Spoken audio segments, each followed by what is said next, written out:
يا ريت تجربوا طريقتي دي في الكفتة. طعمها لذيذ وما تحلفي ان عمرك ما دقتي كفتة بالطعمة دي. الكفتة دي مزيج بين الرز وفريك الذرة.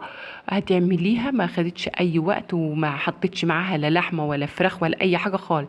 انا عملتها بطريقة زمان واللي كنا بنعملها طول عمرنا. الرز غسلتيه ونشفيه وسيبيه ينشف نص ساعة.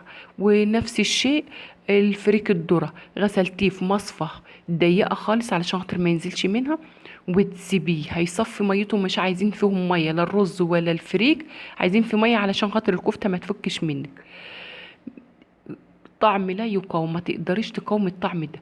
نفسي تجربوها بالطريقه دي. انت عندك الرز ربع كيلو رز وربع كيلو فريك ذره وبصلايه وربطه خضار محشي كزبره على شبت وشويه توم. دي كل المكونات اللي هنعملها النهارده. معايا الحاجات دي كلها هعملها في المفرمه، يبقى هقلبهم كلهم مع بعض وهضربهم هعملهم في المفرمه او هتعملهم في الكبه. هتعملي الفريك لوحده والرز لوحده. انا مش عايزه انعم في الكبه الفريك ولا الرز يبقى زي الدقيق. انا عايزاهم يبقوا عاملين زي البرغل كده علشان خاطر لسه هياخدوا وش تاني. احنا عايزين الكفتة تبقى كفتة، مش عايزين يبقى ننعم الرز يبقى زي الدقيق وتيجي تصبعيها وتعمليها كأنك بتاكلي عجين قليه في الزيت محمرة في الزيت. انت هتعملي في المطحنة او في الكبة، يبقى انت هتعملي الفريك لوحده والرز لوحده. وبعد كده هتقلبي كل المكونات وتحط عليهم شوية مية، بس تبسيها كده بشوية مية وتنسميها شوية مية صغيرين علشان خاطر الكبة ما تبص مني. هتعمليها في المفرمة يبقى احسن حاجة. المفرمة احسن حاجة للكفتة. هتقلبيهم كلهم وتعملوهم وشين اتنين في المفرمة. هتعملوهم برضو في الكبة هتعملوهم وشين اتنين. تقلبي كل المكونات دي مع بعضها وتضربيها في الكبة تاني. الكفتة دي طعمها لذيذ. يا ريت تجربوها بالطريقة دي، مش هتقدري تنسي حلاوتها ولا طعمتها. اهم حاجة الرز والفريك ما تبلهمش وتسيبوهم في المية علشان خاطر ما تبقاش الكفتة تسيب منك. وبعد كده تيجي تسويها هتلاقيها كلها بقت عجين.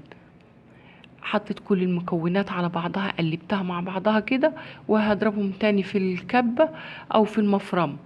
وبعد كده هتصبعيهم، هتمسحي ايدك بشوية زيت وتصبعيهم.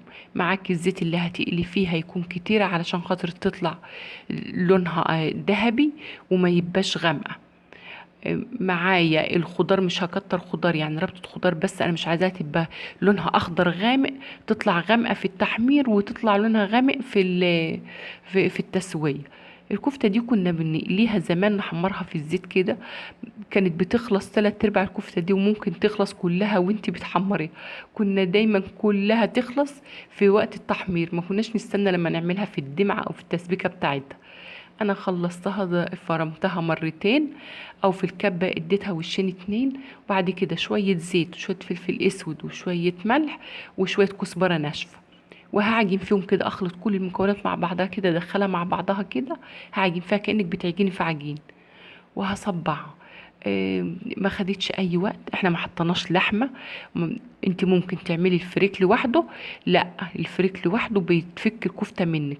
وبرده مهما تعملي معاها لحمه بتبقى تفك. انما انت تعملي معاها شويه الرز، لو حتى شويه رز صغيرين اقل من ما احنا بنقول، يعني احنا بنقول ربع كيلو من الفريك وربع كيلو رز، لا ممكن تعملي الفريك وتعملي معاه بس حاجه بسيطه خالص رز. الرز هو اللي بيمسك الكفته ما بيخليهاش تفك منك. هحمر الكمية اللي معايا. انت هتسيبيها تاكلها كده ماشي. هتعملي كمية كبيرة وتعيني شوية في الفريزر، تشيلي شوية في الفريزر او في التلاجة عادي لانها متحمرة مش هتبوظ في التلاجة. هتعينيها في كيس تلاجة في الفريزر او في التلاجة. تعمليها بعد كده مرة تانية، يعني يكون عندك اهي جاهزة وانت بتشتغلي بالمرة. اعملي كمية كبيرة منها ووزعها اكياس وعينها في الفريزر. وقت ما تحتاجي اسحبي منها تكون جاهزة، توفري وقت ومجهود. حمرت الكفتة معايا التسبيكة بتاعتها. انت هتعملي التسبيكة بصلاية قطعها صغير والطماطم عليها. هتحمري البصلاية في شوية زيت وبعد كده شوية طماطم في الخلاط او شوية صلصة وهتسيبهم يتسبكوا. وشوية فلفل اسود وشوية ملح. دي كل المكونات. سيبها تتسبك حلو، وبعد كده قومي حاطة ضايفة فيها الكفتة. عندك شوية تسبيكة باقيين من وانت بتعملي شوية بسلة، شوية لوبيا، شوية فاصوليا، هي نفس التسبيكة. هتغلي غلوة وتحطي فيها الكفتة. ما بتاخدش اي وقت. لايكات وتعليقات وشاروا الفيديوهات علشان قناتي تكبر بيكم وصفحتي تكبر بيكم. فيديو سهل وبسيط. الكفتة دي طعمها لذيذ. الفريك الذرة مخلي طعمها حاجة تانية.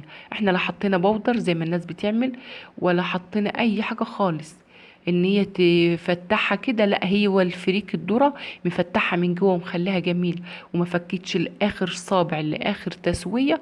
ما فكش منها صابع واحد، ولا نزل منها حباية فريك ذرة ولا حباية رز. ما انك انت عاملاها في المفرمه ما انتش منعمها قوي، او في الكبه ما انتش منعمها قوي. رغم كده ما نزلش منها ولا حبايه رز ولا حبايه فريك دور. انت عامله الحاجه، اهم حاجه تخدميها صح علشان تطلع معاكي الاكله مظبوطه. فيديو سهل وبسيط، وده كان فيديو النهارده، واشوفكم في فيديو جديد.